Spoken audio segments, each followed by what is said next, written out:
بتا دوں، مر جانا، کٹ جانا یہ ہماری انتہا نہیں ہے۔ اگر کوئی یہ سمجھتا ہے کہ ہمیں پھانسی دے کر کے یہ ختم کر دے گا تو اس کی خام خیالی ہے۔ یہاں پر انگریزوں کا دور تھا، 100 سال تک یہ اتنا ظلم کرتے رہے ہندوستان میں، آج بھی وہ تاریخ رقم ہے۔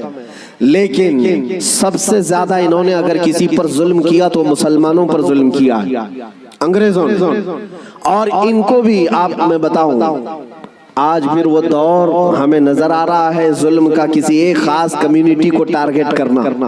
انگریز ڈرتے تھے کس سے جانتے ہیں؟ جن لوگوں سے وہ ڈرتے تھے وہ کالا پانی کی سزا دیتے تھے۔ انڈمان نکوبار، جزیرہ انڈمان کو بھیجتے تھے، لیکن جزیرہ انڈمان نکوبار میں جو جیل ہے جہاں بھیجتے تھے وہاں سب سے زیادہ اگر کسی کو انہوں نے بھیجا ہے تو وہ علماء اہل سنت کو بھیجا ہے۔ یعنی آج سے 100 سال پہلے بھی انگریزوں کے خیمے میں کھلبلی تھی تو علماء سے ہی تھی، حق بولنے والے علماء ربانیین، اور پھانسی پر چڑھایا ہے 30,000 علماء کو اہل سنت و جماعت کے۔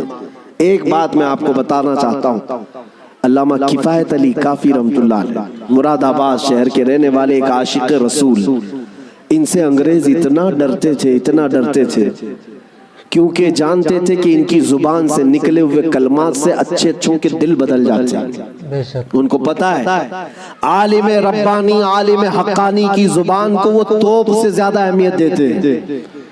کوئی توپ اور بندوق سے مارے اس سے زیادہ اہمیت ان کو ایک عالم ربانی کی زبان سے نکلے ہوئے حق جملے۔ اسی لیے کفایت علی کافی کو گرفتار کرنے کے لیے جانتے ہیں کتنے لوگ آئے تھے؟ انگریز فوج کے 3,000 لوگ آئے تھے ایک عالم کو گرفتار کرنے کے لیے۔ ہمیشہ دنیا کے ظلم نے یہ بتایا ہے کہ یہ بزدل ہوتے ہیں، ہمیشہ بتایا ہے انہوں نے کہ باطل خیموں میں اکثر مادہ ہوتے ہیں، ان میں شیر نر نہیں ہوتا۔ ایک اہل سنت و جماعت کے عالم ربانی کو گرفتار کرنے کے لیے 3,000 کی فوج آئی اور گرفتار کیا، اور انہیں گرفتار کر کے سزائیں کیا دی تھی جانتے ہیں؟ ان کے جسم پر گرم استری پھیری جاتی تھی، اور جب ان کی چمڑی جل جاتی تھی تو نمک چھڑکا جاتا تھا۔ یہ کفایت علی کافی رحمت اللہ علیہ تقریباً 1 ہفتے تک انہیں سزائیں دی گئی، اور پھر کہا جانے لگا کہ تم فتویٰ بدل لو، تم اپنی باتیں بدل لو، ہم اپنی حکومت میں تمہیں اہم عہدہ بھی دے دیں گے اور ماہانہ وظیفہ بھی جاری کر دیں گے۔ مگر وہ کفایت علی کافی عاشق رسول تھے، بازار مصطفیٰ میں بکا ہوا غلام پھر کسی انگریز کے ہاتھ میں کیسے بک سکتا ہے؟ میرے عزیزوں، وہ کفایت علی کافی اعلیٰ حضرت سے پہلے کے ہیں، اعلیٰ حضرت سے پہلے کہ 1857 کی بات کر رہا ہوں، غدر جس کو کہتے ہیں انگریز، اس وقت کفایت علی کافی سے کہا ان لوگوں نے، آپ نے کہا میں اپنے جملوں کو اور اپنی زبان کو بدل لوں، وہ بھی میرا دین اتنا ہلکا اور سستا نہیں ہے، میرے جسم کو ابھی تم نے صرف استری سے پھیرا ہے، اگر ٹکڑے بھی کر دو تو میں اپنے اسی عزم پر باقی رہوں گا، اس لیے کہ کربلا کی داستان ہم نے بھی پڑھی ہے۔ ماشاءاللہ میرے عزیزوں، کفایت علی کافی رحمت اللہ تعالیٰ علیہ کو 7 دن کے بعد تقریباً ایک چوراہے پر پھانسی کے لیے لایا گیا، اور سارا مجمع بھی تھا، پھانسی پر آپ کو چڑھایا گیا، اور اس عاشق رسول سے انہوں نے کہا تھا کہ اگر کوئی آخری خواہش ہے تو بتاؤ۔ ایک سچا عاشق رسول یہ نہیں کہتا کہ بیوی کو دیکھ لوں، بچوں سے بات کر لوں، جائیداد پراپرٹی کی وصیت کر لوں، بلکہ وہ کہتا ہے عاشق رسول پھانسی کا پھندا لگنے سے پہلے خواہش یہ ہے کہ ایک بار نعت رسول پڑھ لوں۔ سبحان اللہ۔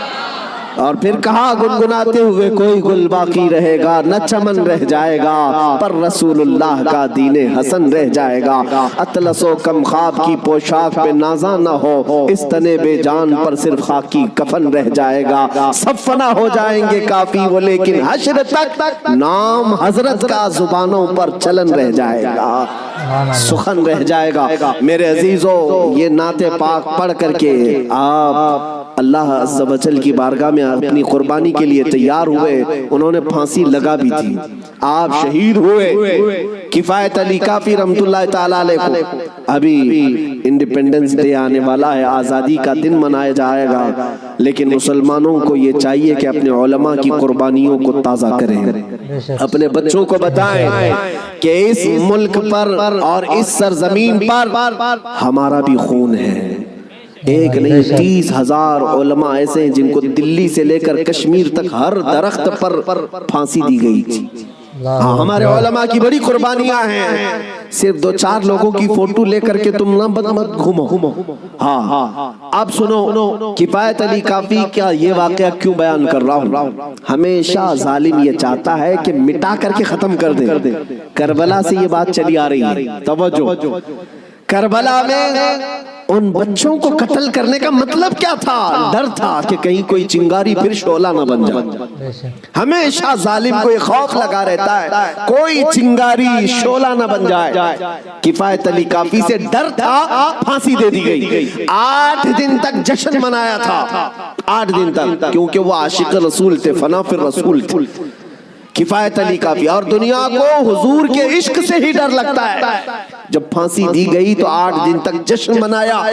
کیا مولوی چلا گیا، مولانا چلا گیا، جو ناموس رسالت اور محبت رسول، عزت رسول پر لوگوں کو جمع کرتا تھا، چلا گیا، ختم ہو گیا۔ ان کی یہ خوشی زیادہ دن لمبی نہیں چلی، ان کی یہ خوشی زیادہ دن لمبی نہیں چلی، اس لیے کہ قدرت کا قانون کچھ اور ہے۔ تم اس طرف کفایت علی کافی کو مراد آباد میں پھانسی دے رہے تھے، اس طرف مولا بریلی میں احمد رضا کو پیدا کر رہا ہے۔ سبحان اللہ۔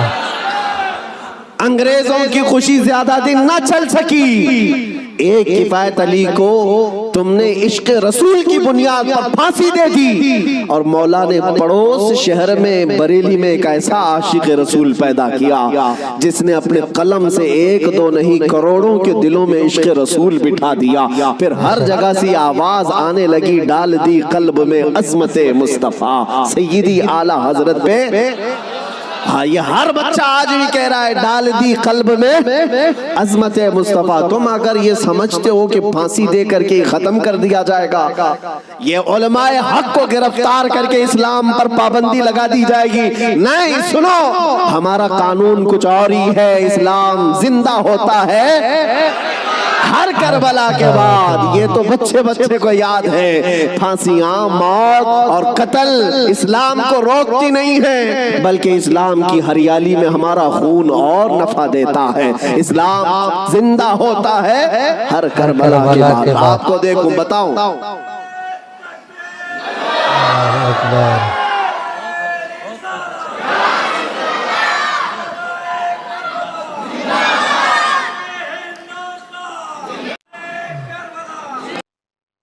ویڈیو اچھی لگی تو لائک کریے، کمنٹ کریے اور شیئر کرنا نہ بھولیں۔